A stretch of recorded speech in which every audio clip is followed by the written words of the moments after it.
सोनपुर नामक एक गांव है जो कि एक सुंदर नदी के तट पर बसा है। इस नदी से मछली का व्यापार बड़े पैमाने पर होता है। यहीं पर रमेश नामक एक फिश फ्राई बेचने वाला व्यक्ति अपना ठेला लगाता है। वहीं एक मछली बेचने वाला व्यापारी है सरजू काका, जो मछलियों को मार्केट में नहीं बल्कि सीधे रमेश को भेजते हैं। सरजू काका जो सारा दिन मछलियां पकड़ते हैं, फिर समय पर रमेश को मछलियां बेचते हैं। एक दिन, अरे सरजू काका, ले आए मछली। आज तो बड़ी देर लगा दी यार तुमने। हाँ रमेश, ले आया। आज जरा कम मछलियां हाथ लगी है। आज तालाब में थोड़े ज्यादा शिकारी आ गए थे।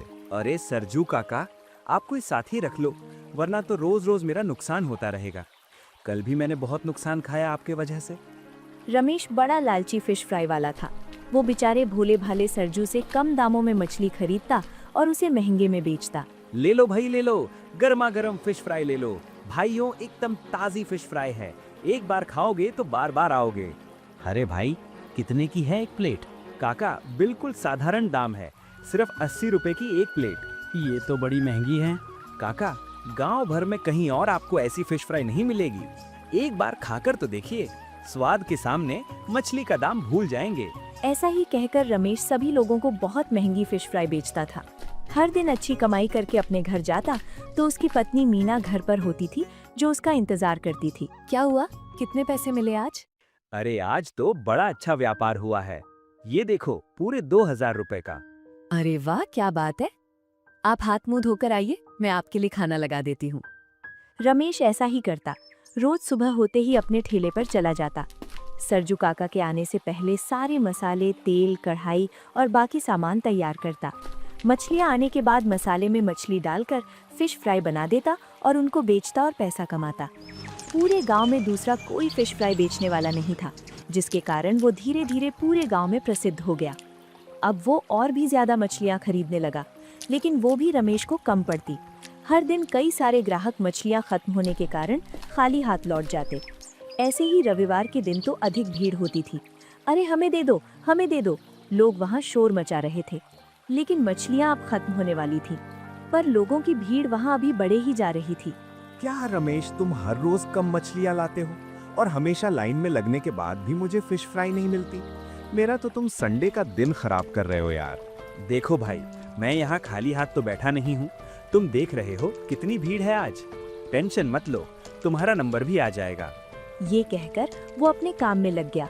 पहले मुझे दे दो, मैं तुम्हें 100 रुपए दूंगा एक प्लेट फिश फ्राई के।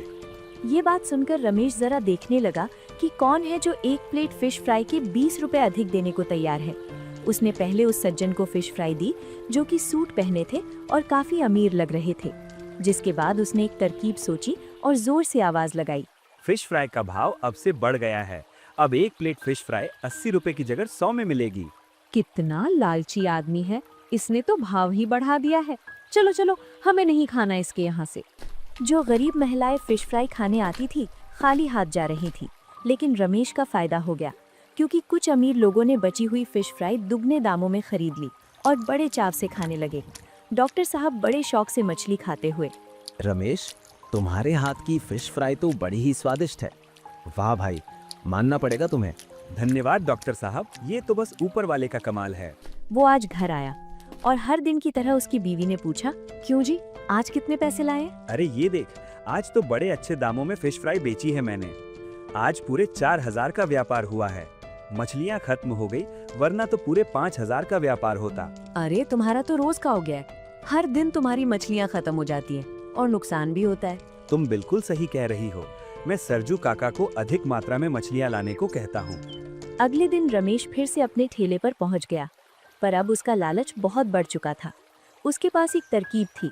उसने सोचा, कल तो मैंने भाव 100 रुपए किया था, जिससे मुझे बहुत मुनाफा मिला और मेरी सारी फिश फ्राई भी बिक गई। क्यों न मैं आज दाम 120 रुपए कर दूं, ताकि लोग आएंगे और कम मछलियों में मुझे अधिक फायदा मिलेगा। तभी वहाँ सरजू काका मछलियाँ लेकर आते हैं। अरे सरजू काका, ये क्या, तुमने आज फिर केवल 2 ही थैलियाँ मछलियाँ रखी? मुझे अधिक चाहिए, वरना मैं किसी और मछुआरे से मछली खरीदूंगा। इतना सुनकर सरजू काका बिना कोई जवाब दिए वहाँ से चले गए, क्योंकि उनको रमेश की आंखों में लालच दिख रहा था। चलो चलो, रमेश की गर्मा गर्म स्वादिष्ट फिश फ्राई तैयार है, वो भी सिर्फ 120 रुपए में। आज उसने फिर भाव बढ़ा दिया और वो गरीब महिला जिसे रमेश की फिश फ्राई बड़ी पसंद थी, दाम सुनकर वापस लौट गई। मात्र गांव के कुछ अमीर लोग वहां आते और बड़े चाव से 120 रुपए देकर वो फिश फ्राई ले जाते। बढ़ते दामों से उसके ग्राहक कम नहीं हुए। धीरे धीरे रमेश अमीर होने लगा। उसके पास अधिक पैसे आने से उसका लालच और अधिक बढ़ गया। एक दिन डॉक्टर साहब रमेश की फिश फ्राई खाते हुए उससे बोले, अरे भाई रमेश, क्या फिश फ्राई बनाई है, कल से भी ज्यादा स्वादिष्ट। ऐसा क्यों नहीं करते, ये ठेला बंद करके एक अच्छी सी होटल ही खोल लो, ताकि सुख से बैठकर हम भी फिश फ्राई का मजा ले सकेंगे। बस फिर क्या था, रमेश के पास अब बहुत सारे पैसे थे। उसने फौरन घर जाकर अपनी पत्नी मीना को ये बात सुनाई। मीना, आज तो डॉक्टर साहब ने बहुत तारीफ की मेरी फिश फ्राई की। कह रहे थे कि होटल खोल लो ताकि हम वहाँ बैठकर खा सकें। हाँ तो ठीक है, तुम वैसे भी सोच ही तो रहे थे होटल खोलने के बारे में। अब तो पैसे भी हैं हमारे पास, तो खोल ही लो। हाँ, मैं कल ही जाता हूँ और एक अच्छी सी जगह ढूंढता हूँ। और अगले दिन रमेश ने ठेले पर जाने से पहले ही जगह ढूंढना शुरू कर दिया और उसे वहीं अपने ठेले के पास एक अच्छी जगह मिल गई। उसने दिन भर फिश फ्राई बेची और जैसे ही उसकी मछलियां खत्म हो गईं, उसने अपना सारा सामान उस होटल में रख दिया और उसी दिन फिश फ्राई बेचते समय सबको बता दिया। सुनो सब लोग, आप सभी को मेरी फिश फ्राई बहुत स्वादिष्ट लगती है ना? तो मैंने आपके लिए पास ही में एक होटल खोल लिया है जहां आप आराम से बैठकर फिश फ्राई का आनंद ले पाएंगे। कल से अब वहीं पर मिलेंगी रमेश की स्वादिष्ट फिश फ्राई। उसका होटल बहुत अच्छा चलने लगा। उसने 2 लड़कों को काम पर रख लिया। हर दिन होटल में ग्राहक बढ़ते जा रहे थे, पर मछलियों की मात्रा अब तक नहीं बढ़ी थी। उसे लगने लगा कि ऐसे तो उसका बहुत नुकसान हो रहा है। अगली सुबह जब सरजू काका आए, तब रमेश बोला, देखो सरजू काका, इतनी मछलियों में मेरा काम नहीं चल रहा। मुझे कुछ और अधिक मछलियां चाहिए। देखो रमेश, इससे अधिक मछलियां यदि रोज नदी से निकाली गईं, तो उनकी संख्या कम हो जाएंगी और सारी खत्म हो जाएंगी। मैं कुछ नहीं जानता, मुझे आप केवल इतना बताइए कि क्या आप मुझे इससे दुगनी मात्रा में मछलियां दे सकते हैं या नहीं? रमेश सुनो, अपने लालच पर जरा काबू रखो, वरना तुम तो कुछ ही महीनों में नदी से सारी मछलियां खत्म कर दोगे। आप मुझे ज्ञान मत दीजिए, आप बस कल से मछलियां बढ़ा दीजिए, वरना मुझे कोई विकल्प सोचना होगा।